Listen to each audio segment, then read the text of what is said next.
So, hi Sarvesh. Hello, sir. So, many congratulations for All India Rank 1 in IIT JAM 2026 exam. So, कैसा लग रहा है All India Rank 1 लाके? So, first of all, sir, many thank you, sir. दिल से धन्यवाद। और अभी जो रिजल्ट आया वो तो काफ़ी अनएक्सपेक्टेड था मेरे लिए, एकदम सरप्राइजिंग था। AR1 तो मैंने एक्सपेक्ट ही नहीं किया था कभी। मैं बेस्ट केस सोच रहा था 20 या नॉर्मली 50 या 80, तो बहुत ज़्यादा अनएक्सपेक्टेड है। मैं बहुत ज़्यादा खुश हूँ अभी तो। खुशी तो होनी ही चाहिए यार कि आप एक इंडिया लेवल एग्ज़ाम में ऑल इंडिया रैंक 1 लेके आए हैं। और इस बार का जो फिज़िक्स का पेपर था आईआईटी जैम का, वो भी टफेस्ट एग्ज़ाम था। अच्छा। उसकी जो कट ऑफ गई है वो भी आप देख सकते हो इस बार की मिनिमम गई है जब से आईआईटी जैम एग्ज़ाम स्टार्ट हुआ है। तो one of the toughest exam में ऑल इंडिया रैंक 1 लाना अपने आप में बहुत बड़ी बात है। Thank you sir, thank you. और जैसा कि आप जानते हैं, स्टूडेंट्स आपसे आपकी प्रिपरेशन के बारे में जानना चाहते हैं कि किस तरीके से आपने प्रिपेयर किया और क्या आपकी स्ट्रैटेजी रही ऑल इंडिया रैंक 1 लाने के लिए या आईआईटी जैम फिज़िक्स की तैयारी करने के लिए, वो बताइए थोड़ा सा। तो प्रिपरेशन के लिए तो मेरा यही प्लान था सबसे स्टार्ट से ही, कि पहले सारी चीज़ें अच्छे से समझी जाए, क्या पढ़ना है। पहले सिलेबस, कॉलेज का भी सिलेबस था, तो वहाँ से भी कुछ आइडियाज़ हो गए थे। फिर देखा इनके वेबसाइट से भी। फिर मुझे लकीली मेरे दोस्त जो थे आपसे ही पढ़ रहे थे वो, तो वहाँ से मुझे आपके बारे में भी आइडिया लगा। फिर मैंने आपके थर्मोडायनामिक्स कोर्स किए, फिर स्पेशल रिलेटिविटी के बारे में भी पढ़ा आपसे ही मैंने, मॉडर्न का भी पढ़ा था। तो वहाँ से एक मेरा क्लियर हो गया था कि ऐसे फॉलो कर सकते हैं चीज़ों को। तो ऐसे फॉलो करते करते फिर मैंने और भी फ्री रिसोर्सेज थे वो यूज़ किए। जैसे कोर्सेरा पे मैंने 4 या 5 मैथमेटिक्स के कोर्सेज किए हुए हैं। ठीक नेप्टल है। से पार्टिकल फिजिक्स कर लिया था मैंने। अच्छा। और फिर मैंने MIT ओपन कोर्सवेयर के भी वीडियोस किए हैं। फिर वाल्टर लेविन सर हैं, वो तो ऑल ऑल टाइम गोटेड है वो तो। उनके जो बिल्कुल बिल्कुल। इलेक्ट्रोमैग्नेटिज्म का था वो वहाँ से पढ़ा है मैंने उनका तो और फिर फाइमन लेक्चर के बुक्स थे, तो ऐसे प्रिपरेशन तो हो गया था। और आई एम रियली थैंकफुल कि मुझे जो कोचिंग वाले आपके पार्ट था वहाँ से एक क्लियर गाइडेंस भी मिल गया था कि चीज़ें कैसे मैं फॉलो कर सकता हूँ, फॉलो थ्रू।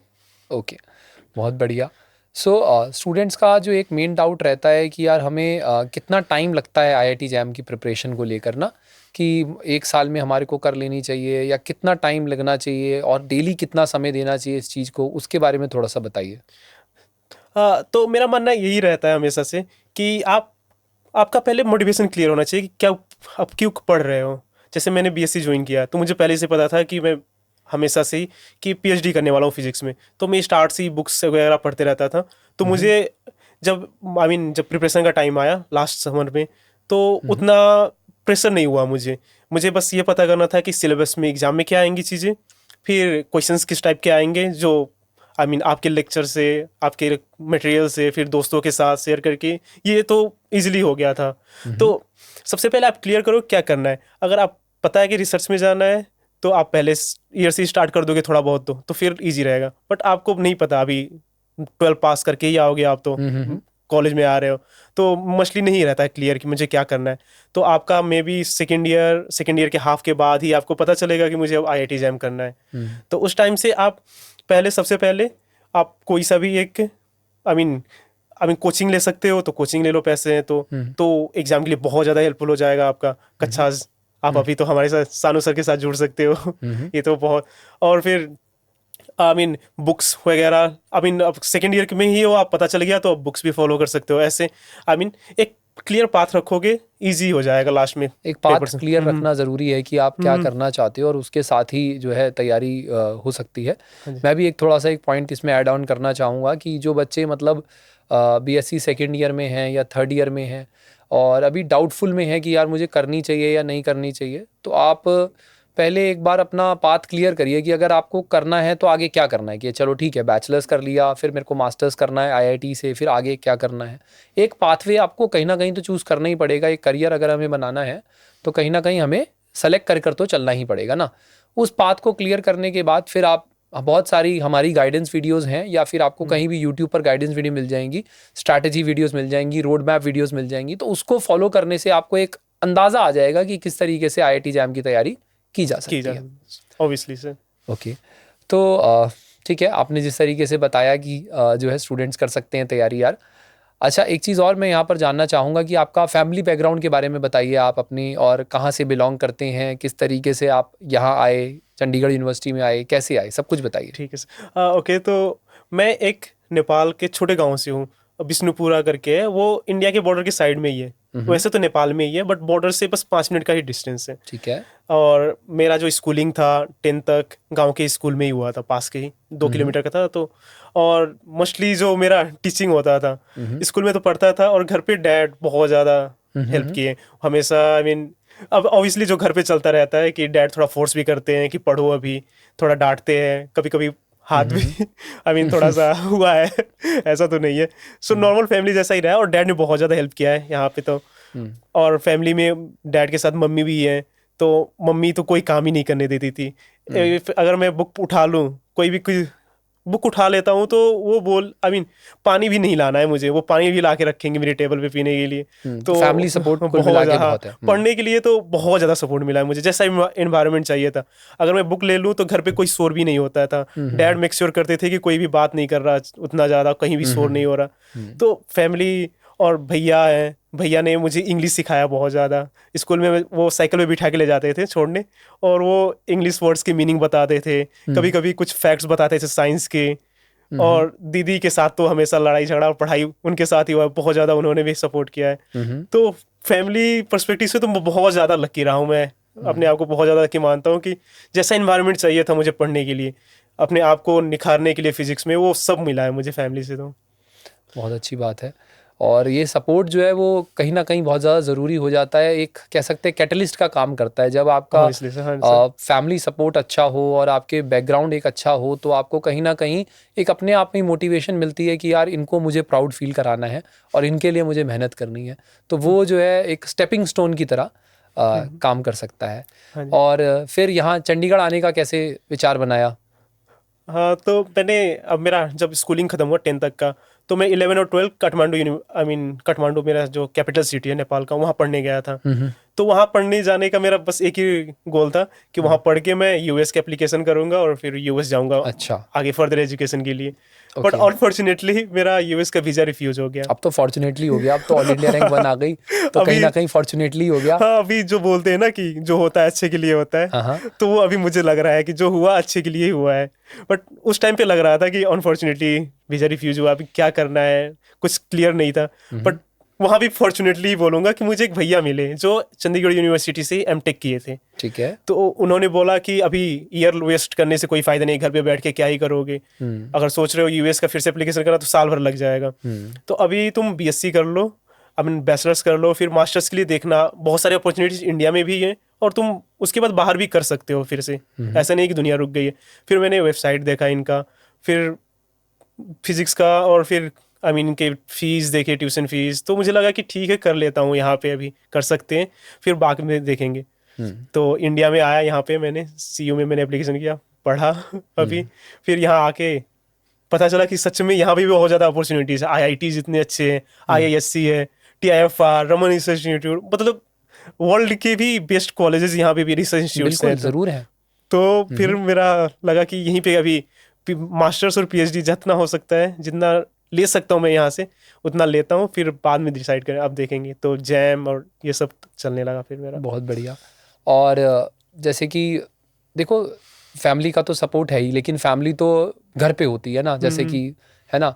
लेकिन यहाँ पर कॉलेज में दोस्तों का बहुत बड़ा रोल रहता है साथ में, क्योंकि अगर आप तैयारी कर रहे हो किसी एग्ज़ाम की, तो एक साथ होना ज़रूरी है, और उसके बाद ही जो है डिसाइड होता है कि किस तरीके से आप आगे तैयारी करोगे।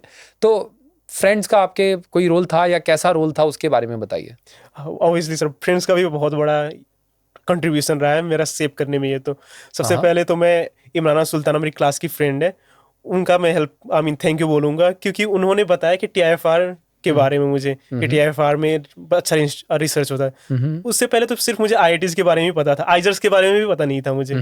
तो उन्होंने बताया कि टीआईएफआर है, फिर साथ में हम क्वेश्चंस प्रैक्टिस करने लगे। मैं सेकेंड ईयर में था शायद, तो हम सीढ़ियों पे बैठ के, आई मीन कॉलेज का सीढ़ियों था, बाहर बैठ के हम ऐसे ही प्रैक्टिस कर रहे, देख रहे थे कि क्या क्या चीज़ें हैं, कैसे आती हैं। 2-3 क्वेश्चंस कर रहे थे, तो मुझे अच्छा लगा उसके बारे।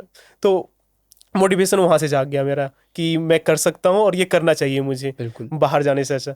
फिर आगे जाके क्लास के दो तीन दोस्त मिल गए जो भी सेम माइंडसेट फॉलो करना चाहते थे। सेम पाथवे था उनका भी, रिसर्च करना है, फिजिक्स में ही करना है, और उनको सिर्फ एमएससी तक नहीं रुकना है, उनको पीएचडी तक जाना है। बिल्कुल शेयर ड्रीम हो गया। तो उनके साथ फिर क्वेश्चंस प्रैक्टिस करने लगे, पढ़ने लगे, बुक्स पढ़ने लगे। आपका आप अनअकैडमी में जब थे तो एक सब्सक्रिप्शन शेयर किया था मेरे दोस्त से, तो उनसे उनके थ्रू ही मैंने आपके साथ थर्मोडायनामिक्स पढ़ा, स्पेशल रिलेटिविटी पढ़ा, थोड़ा मॉडर्न फिजिक्स भी पढ़ा। बट फिर वो शेयरिंग ऐसे ही, फिर बुक्स भी उनके साथ ही, क्वेश्चंस भी प्रैक्टिस किए बहुत ज़्यादा लास्ट के मंथ्स में भी, एग्जाम से पहले, और ऐसे ही चलता रहा। ठीक है। अच्छा, एक जो प्रिपरेशन से रिलेटेड जो बच्चों का मेन डाउट आता है कि सर हमें कितने घंटे रोज पढ़ना चाहिए, उसके बारे में थोड़ा सा बताइए एक। ओके, तो मैं इसको दो पार्ट्स में डिवाइड करूंगा कि आप अभी जो अपकमिंग 27 का अभी एग्जाम देने जा रहे हो या 28 में देने जा रहे हो। अगर 27 का देने जा रहे हो तो आपके पास अप्रोक्सीमेटली 8 मंथ्स है। तो 8 मंथ्स के लिए आप 6 मंथ्स तो 5 to 6 मंथ्स दो कि आप सारी चीज़ें पढ़ रहे हो, बेसिक से ही पढ़ रहे हो, सारी चीज़ें अच्छे से, कंसेप्ट अच्छे से कर रहे हो। फिर लास्ट के 2-3 महीने अच्छे से प्रैक्टिस करो क्वेश्चंस। और अगर आप 28 में देने वाले हो और 27 का सिर्फ ट्रायल के लिए दे रहे हो, अपने देखने के लिए कि मुझे कितना आता है, तो फिर अभी आप 27 तक पूरा अच्छे से ही पढ़ो, सारी चीज़ें कवर करो सर के साथ। कोई और भी रिसोर्सेज मिलेंगे, नेप्टर के साथ कोर्सेज भी कर सकते हो। अगर 28 में दे रहे हो तो फिर तो आपके पास इनफ टाइम है, तो नेप्टर के साथ भी कोर्सेज कर लो, आपके पास सीवी में भी ऐड हो जाएगा। तो आप पढ़ाई करो अभी पहले, फिर लास्ट के 27 के लिए 3 महीने आप प्रैक्टिस करो अच्छे से क्वेश्चंस, और 28 के लिए तो फिर आपके पास इनफ टाइम है। अगले साल ही एग्जाम के टाइम से ही आप एग्जाम 27 के एग्जाम के साथ ही क्वेश्चन प्रैक्टिस करना शुरू कर दो आप। हाँ बिल्कुल, यही रहना चाहिए। मतलब अगर हम बात करें 27 के स्टूडेंट्स के लिए जो जैम 27 के लिए हैं, मेनली पहले आपका मेन नोट्स मेकिंग पे ही ध्यान होना चाहिए कि यार हमें जो है थ्योरी कंसेप्ट अच्छे से क्लियर कर लेना चाहिए, नोट्स अच्छे से क्लियर कर लेना चाहिए, ठीक है। और प्रैक्टिस हमें फिर उसके बाद आता है, मतलब पहला प्रायोरिटी है नोट्स का, फिर उसके बाद नोट्स आपने कंप्लीट कर लिया, थ्योरी कंप्लीट कर लिया, फिर आपकी दूसरी प्रायोरिटी है प्रैक्टिस करना। प्रैक्टिस भी पहले प्रीवियस ईयर क्वेश्चंस करिए, क्लास के क्वेश्चंस करिए, फिर अननोन क्वेश्चंस भी करने ज़रूरी हैं, क्योंकि एग्जाम में जाके कैसे पता लगेगा कि यार हमने अगर देखे हुए क्वेश्चन ही हमेशा करें तो भी काम नहीं बनता है। तो थोड़ा अननोन क्वेश्चन, थोड़ा मॉक टेस्ट लगाना ज़रूरी है, जैसे कि कोई वीकली मॉक टेस्ट हो या चैप्टर वाइज हो, यूनिट वाइज हो, उस तरीके के मॉक टेस्ट भी हेल्प करते हैं। वो टाइम मैनेजमेंट में भी आपको हेल्प करेगा। अगर मॉक टेस्ट दे रहे हो आप, तो एग्जाम में जाके ऐसा नहीं लगेगा कि 3 घंटे कैसे मैनेज होगा। आप पहले से ही कर रहे हो, पता रहेगा कि 1 घंटे में मुझे फर्स्ट सेक्शन कंप्लीट करना है, अगले 1 घंटे में सेकंड सेक्शन, तो टाइमिंग का भी वहाँ हेल्प हो जाता है फिर आपका। बिल्कुल बिल्कुल। एक बात मैं क्लास में हमेशा स्टूडेंट्स को कहता हूँ कि यार अगर आपको देखो एग्ज़ाम ना 3 घंटे का है, तो 3 घंटे में एग्ज़ाम में आपको वहाँ पर 60 क्वेश्चंस करने हैं, तो आप मान के चलो कि वो एक दिन में नहीं हो जाएंगे। जब तक आपकी प्रैक्टिस नहीं होगी, जब तक आपका उतना बिल्डअप नहीं होगा कि आपने घर में ही 2-3 महीना वो 3 घंटे लगातार क्वेश्चन सॉल्व किए हैं और 3 घंटे दिमाग चलाया है घर में, तभी जाके उस दिन वहाँ जाकर दिमाग चलेगा 3 घंटा। क्योंकि 3 घंटे की एनर्जी आपके पास कंजर्व होनी चाहिए कि आप क्वेश्चंस लगाने की क्षमता हो 3 घंटे। और अगर आपके पास वो स्ट्रेंथ ही नहीं है, आपने बिल्ड ही नहीं करी वो स्ट्रेंथ, तो एग्जाम वाले दिन ऐसा कोई जादू तो नहीं होने वाला है। तो वो आपको पहले से ही एक हैबिट या कह लीजिए प्रैक्टिस जो है वो बिल्डअप करनी होती है। हाँ, एक चीज़ और मैं ऐड करूंगा कि जब आप क्वेश्चंस प्रैक्टिस करने पे जा रहे हो तो कम से कम 3 घंटे बैठो ही। अगर क्वेश्चन स्टार्ट किया आपने तो टाइमर लगाओ। अगर आप मॉक टेस्ट नहीं दे रहे हो फिर भी आप क्या करो, क्वेश्चंस 3 घंटे एक साथ बैठने के बाद 3 घंटे तक क्वेश्चंस आप करो आराम से पूरा। जितने टाइम क्वेश्चंस, कोई क्वेश्चन में टाइम ज़्यादा भी लग सकता है, फिर भी फिर भी आप 3 घंटे तक बैठो। 60 क्वेश्चन हो रहे हैं, 50 क्वेश्चन हो रहे हैं, बट 3 घंटे कम से कम बैठो, तो उससे आपका स्टेमिना बिल्ड होगा कि 3 घंटे बैठना भी है। वो भी बहुत ज़्यादा रियली बहुत ज़्यादा जरूरी है। बिग टास्क भी है 3 घंटे बैठना एक जगह पे, फोकस कर पाना। बिल्कुल बिल्कुल, बहुत ज़्यादा ज़रूरी है कि प्रैक्टिस आप रेगुलरली करें। अगर आप अच्छे से एग्जाम को, जैसे ऑल इंडिया रैंक 1 लेवल की अगर आप टारगेट कर रहे हैं, तो आपकी प्रैक्टिस में कोई कमी नहीं होनी चाहिए। डेली आपको प्रैक्टिस करनी ही करनी है, ठीक है। फॉर एग्जाम्पल अगर आप डेली 7 घंटे पढ़ते हैं या डेली 6 घंटे पढ़ते हैं, तो 3 घंटा थ्योरी और 3 घंटा प्रैक्टिस करना बहुत ज़्यादा ज़रूरी है। और आगे जैसा कि ऑल इंडिया रैंक 1 आई है, तो ऑल इंडिया रैंक 1 के बाद आपको सारे कॉलेजेस से इनविटेशन आया होगा, सारे कॉलेजेस का इंटरव्यू का भी आया होगा, जैसे आयुका, TIFR, ICTS वगैरह। तो कौन कौन से कॉलेजेस से आया था आपको? तो मैंने GS पेपर भी दिया था, तो TIFR, ICTS से भी आया इंटरव्यू कॉल मुझे। फिर मैंने INET भी दिया था एज अ बैकअप कि अगर सारी चीज़ें अच्छी नहीं जाती है तो एक बैकअप भी रहे। बिल्कुल बिल्कुल। तो मैंने आईनेट दिया था, तो आईनेट भी क्लियर हुआ था मेरा। तो ठीक है।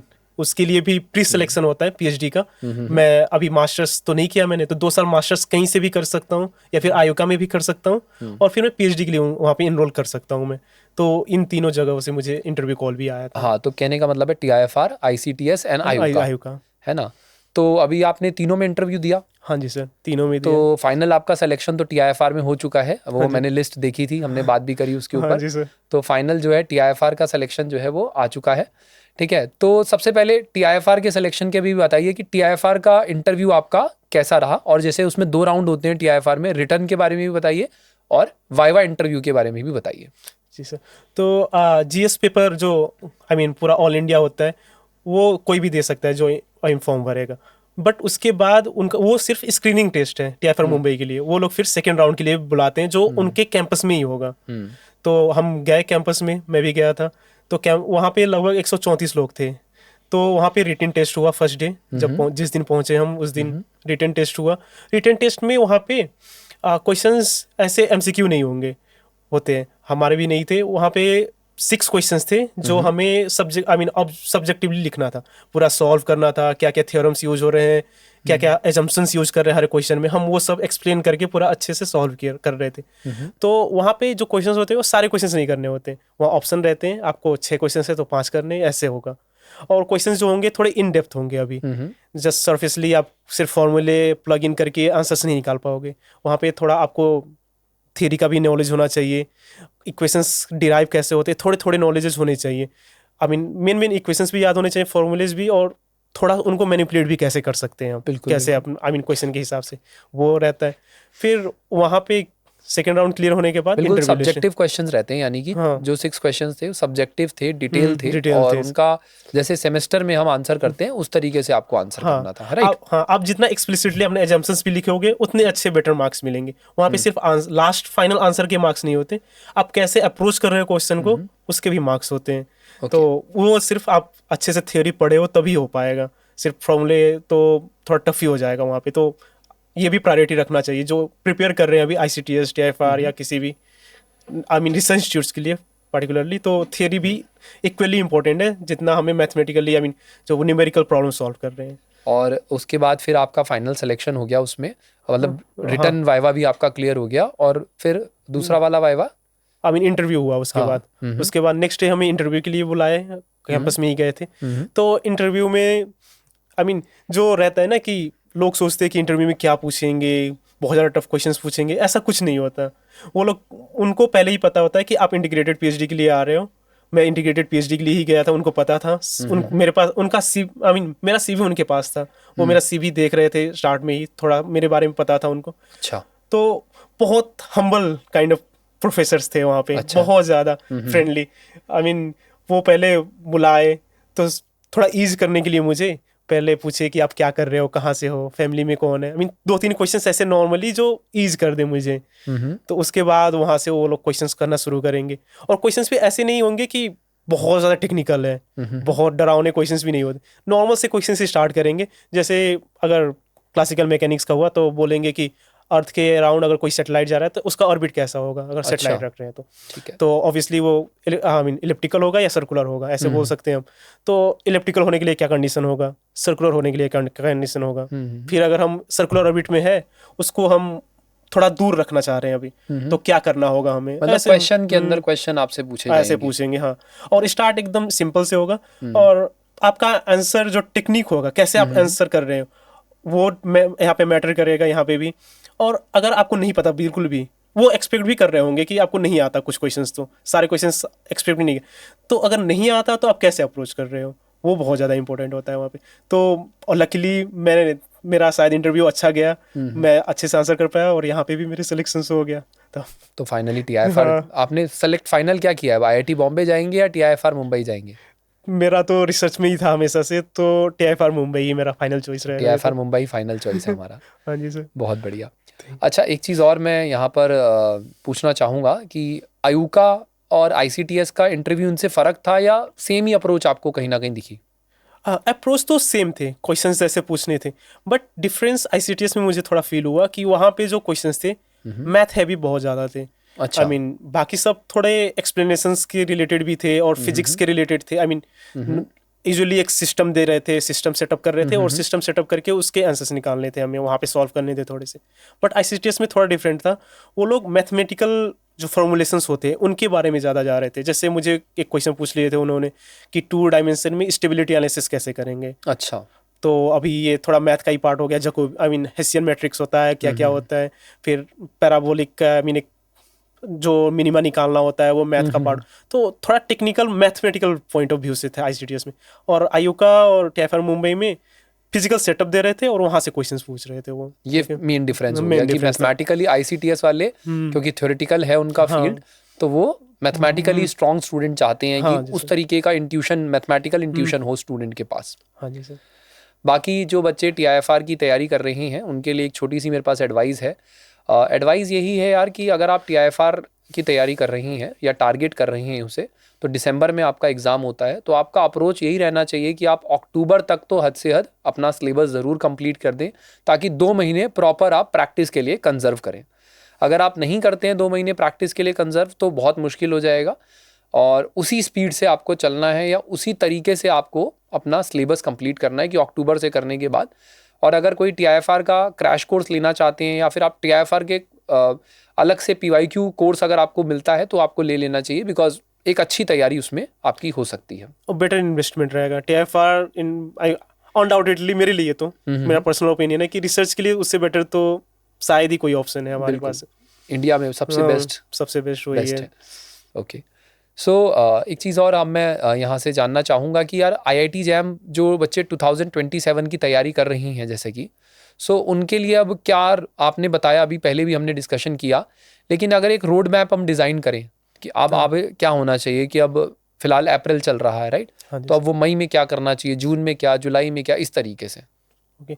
तो आप अगर जो पहले भी स्टार्ट कर चुके हैं, पहले से स्टार्ट किए हो, उनके लिए थोड़ा डिफरेंट हो जाए, क्या क्या कवर कर लिए हो। अगर आप अभी से स्टार्ट करना चाह रहे हो तो मेरा सजेशन रहेगा कि सबसे पहले आप मैथमेटिकल फिजिक्स करो। जितना टाइम दे सकते हो, 1 महीने या 1.5 महीने भी दे सकते हो आप उसके लिए। मैथमेटिकल फिजिक्स पूरे अच्छे से पढ़ो आप, क्योंकि उसका हेल्प आपको इलेक्ट्रोमैग्नेटिज्म में भी हो जाएगा, स्टैटिकल मैकेनिक्स में भी होगा, मैकेनिक्स में भी होगा कि कोई क्वेश्चंस होते हैं जहाँ पे हमें डिफरेंट डिफरेंशिएशन, इंटीग्रेशन करके निकालना होता है। और कभी कभी लप्लासियन आई मीन स्फेरिकल कोऑर्डिनेट में निकालना होता है, सिलेंड्रिकल कोऑर्डिनेट में निकालना होता है, तो बहुत ज़्यादा हेल्प हो जाएगा। तो मैथमेटिकल फिजिक्स आप 1 महीने दो, और थोड़ा अगर आपको टफ लग रहा है तो 1.5 महीने दो। 1.5 महीने दे के आप ये ख़त्म कर लो सबसे पहले, फिर आप 2 पैरेलली चला के आप सिलेबस कंप्लीट कर लो। आप जैसे सर ने बोला कि टीआईएफआर के लिए अक्टूबर तक ठीक रहेगा, तो जैम के लिए भी अगर टीआईएफआर भी टारगेट कर रहे हो तो अक्टूबर तक कंप्लीट ही कर दो आप। बट अगर आपका गोल ही है कि आईआईटी बॉम्बे, आईआईटीज़ में, बेटर आईआईटीज़ में जाना है मुझे, वहाँ पे मेरे इंटरेस्ट के प्रोफेसर्स हैं, उस फील्ड में काम ज़्यादा अच्छे से चल रहा है, तो आप कम से कम दिसंबर या जनवरी के स्टार्ट तक कंप्लीट कर लो आप सारी चीज़ें, ताकि आप उसके बाद हर दिन 2 घंटे 3 घंटे का जो था 3 घंटे प्रैक्टिस कर पाओ अच्छे से। क्वेश्चन आप सिर्फ क्वेश्चन प्रैक्टिस कर पाओ, उसको रिवाइज कर पाओ, चीज़ों जो रॉन्ग हो रहे हैं वो कंप्लीट कर पाओ। तो मेरा सजेशन यही रहेगा कि सबसे पहले मैथमेटिकल फिजिक्स कंप्लीट करो आप, फिर 2 करके पैरेलली चला लो, और फिर कम से कम दिसंबर तक आप कंप्लीट कर लो सारी चीज़ें। आईआईटीज़ के लिए हो अगर आपका इंटरेस्ट है, बट अगर टीआईएफआर है तो थोड़ा आपको और स्पीड गेन करना पड़ेगा, और अक्टूबर तक that's the latest part you can go. उससे आगे अगर जा रहा है तो थोड़ा सा दिक्कत होगा आपको प्रैक्टिसिंग टाइम के लिए। बिल्कुल। तो इसमें मैं एक चीज़ और ऐड ऑन करना चाहूँगा, या फिर मैं बताना चाहूँगा कि किस तरीके से आप मेरे साथ तैयारी कर सकते हैं, या मेरी स्टूडेंट के लिए, चाहे आप यूट्यूब स्टूडेंट हो मेरे, चाहे आप बैच स्टूडेंट हो, एडवाइस मेरे लिए सेम ही रहती है, क्योंकि मैं ऐसा नहीं है कि बैच स्टूडेंट को कुछ और एडवाइस करता हूँ और यूट्यूब पे अलग। तो हमारा जो स्टाइल है प्रिपरेशन करने का, वो ये है मेनली कि हम कोशिश करते हैं कि अक्टूबर तक अपना सारा सिलेबस कंप्लीट करवा दें, starting again with the mathematical physics only. उसके बाद हम एक एक सब्जेक्ट को 1 बाय 1 हम चलते हैं, और सिलेबस कंप्लीट करते हुए हमारा मेन फोकस रहता है कि अक्टूबर तक हम अच्छे से सिलेबस को कंप्लीट कर दें। उसके बाद मतलब ये हो गया, सिलेबस कंप्लीट करने का मतलब है कि स्टूडेंट के पास जो है एक प्रॉपर थ्योरी के नोट्स होने चाहिए, ठीक है, नोट्स होने चाहिए उसके पास, टॉपिक की अंडरस्टैंडिंग होनी चाहिए उसके पास, और उसके बाद जो है उसके अंदर क्वेश्चंस होने चाहिए जो एग्जाम ओरिएंटेड है। और उसके बाद आता है फेज़ 2 जो कि होता है रिवीजन का। अब मैं अक्टूबर तक सिलेबस कंप्लीट करा दिया, अक्टूबर से दिसंबर तक चलता है हमारे में रिवीजन एंड प्रैक्टिस की प्रॉपर क्लासेस, जिसमें आप जैसे हर 7-7 दिन में हम रिवीजन कर रहे हैं एक टॉपिक का। जैसे मैथमेटिकल फिजिक्स का 7 दिन में हमने रिवीजन किया, प्रैक्टिस किया। EMT का 7 दिन में रिवीजन किया, प्रैक्टिस किया हमने। तो 2 महीने में हम रिवीजन एंड प्रैक्टिस करते हैं क्वेश्चंस की, ठीक है। उसके बाद जनवरी फरवरी में क्या चलता है, प्रीवियस ईयर क्वेश्चंस चलते हैं, मॉक टेस्ट चलते हैं। मॉक टेस्ट कौन कौन से चलते हैं? मॉक टेस्ट चलेंगे चैप्टर वाइज, जिसमें आपको चैप्टर मिलेंगे अलग अलग। चाहे मैथमेटिकल फिजिक्स है तो उसका वेक्टर, मैट्रिसेस, डिफरेंशियल इक्वेशन, हर एक चैप्टर का अलग टेस्ट होगा। फिर पूरे कंप्लीट यूनिट वाइज टेस्ट चलेंगे, जिसमें यूनिट के टेस्ट अलग होंगे, और एक पूरा आप कह सकते हैं फुल लेंथ टेस्ट होगा, जिसमें वो आपसे अलग मिलेंगे। बाकी जो बच्चे मेरे साथ थ्रू आउट तैयारी करते हैं तो उनका वीकली क्विज चलता है, यानी कि मंडे टू सैटरडे जो भी हम पढ़ेंगे संडे को उसका टेस्ट ले लेंगे, ताकि आपकी प्रिपरेशन जो है वो कंटिन्यूस इवैल्यूएशन से होते हुए गुजरे, कि एटलीस्ट आपको पता हो कि हमारी प्रिपरेशन कहाँ जा रही है। तो इस तरीके से हम तैयारी करते हैं। जैम 27 के लिए भी इसी तरीके से है, जैम 28 के लिए भी इसी तरीके से है। साथ ही साथ नेट और गेट की स्टूडेंट्स भी हैं, उनके लिए भी हमारा यही रहता है कि हम प्रॉपर जो है सिलेबस के साथ साथ रिवीजन प्रैक्टिस के ऊपर भी हमारा पूरा ध्यान रहता है।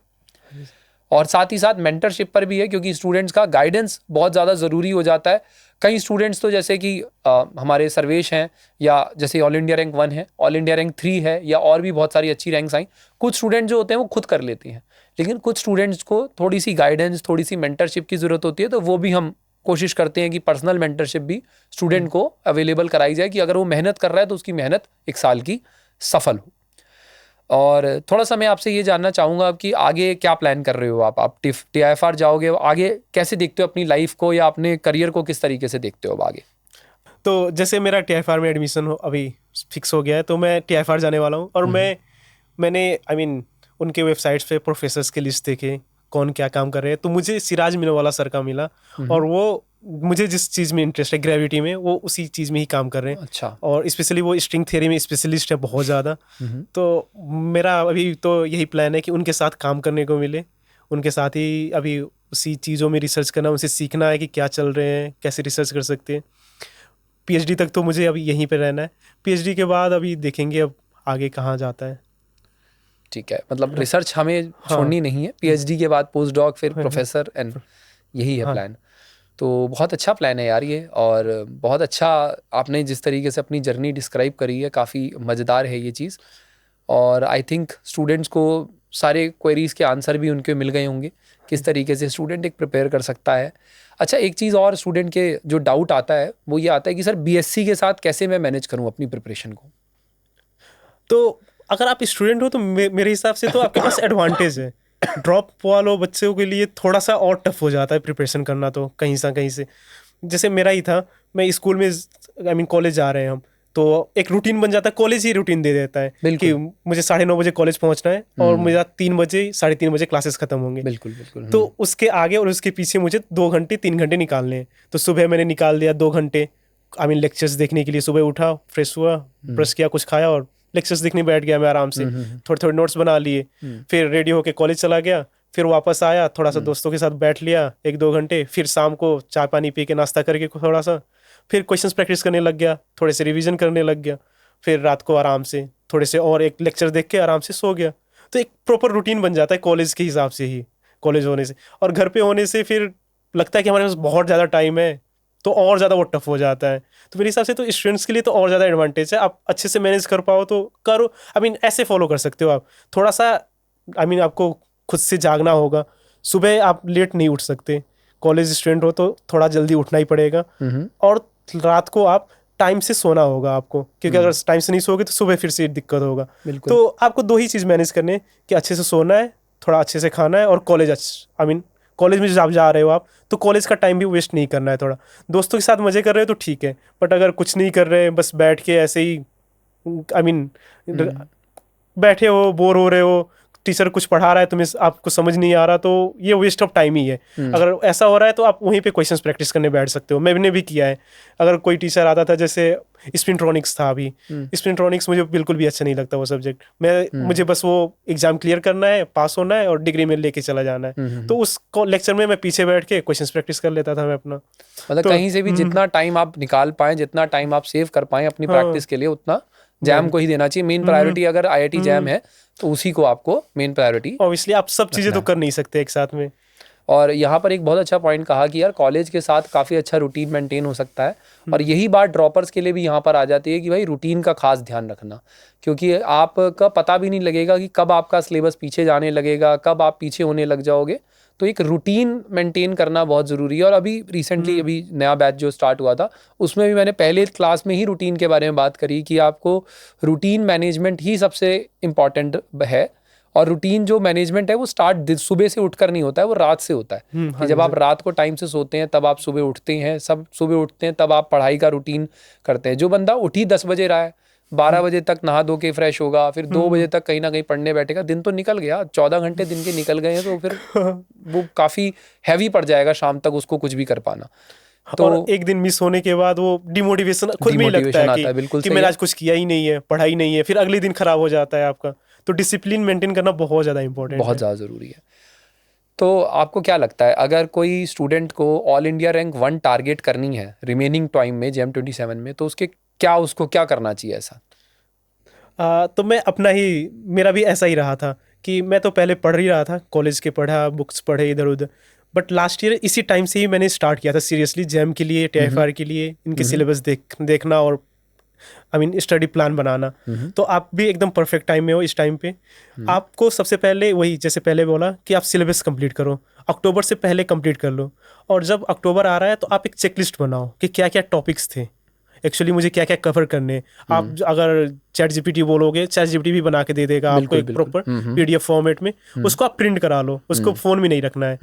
ओल्ड स्कूल टाइप में ही हमें पढ़ाई करना है। बिल्कुल। ये डिजिटल वाला थोड़ा दिक्कत ही होता है, आई को स्ट्रेन पड़ता है, दिमाग भटकता है, नोटिफिकेशन आ गया चला गया दिमाग इधर। बिल्कुल बिल्कुल बिल्कुल। तो ओल्ड स्कूल टाइप में ही आपको प्रिंट कराना है, ये सिलेबस कंप्लीट होने के बाद। और आपको चेकलिस्ट में चेक करना है कि क्या क्या चीज़ें मैंने पढ़ ली है और क्या क्या मैं कंफर्टेबल हूँ एक्चुअली। और जो अगर आप अनकंफर्टेबल हो थोड़ा कि इसको मुझे थोड़ा और टाइम देना चाहिए, तो उसको थोड़ा अनचेक करके ही रखो और उसके क्वेश्चंस करने शुरू कर दो फिर आप। क्योंकि अभी फिर से स्टार्ट से पढ़ना थोड़ा टफ हो जाएगा, तो क्वेश्चंस प्रैक्टिस करने शुरू करो। आपके कक्षाज में भी है, टॉपिक वाइज क्वेश्चंस हैं, तो वहाँ से करो, आप कर सकते हैं आप लोग।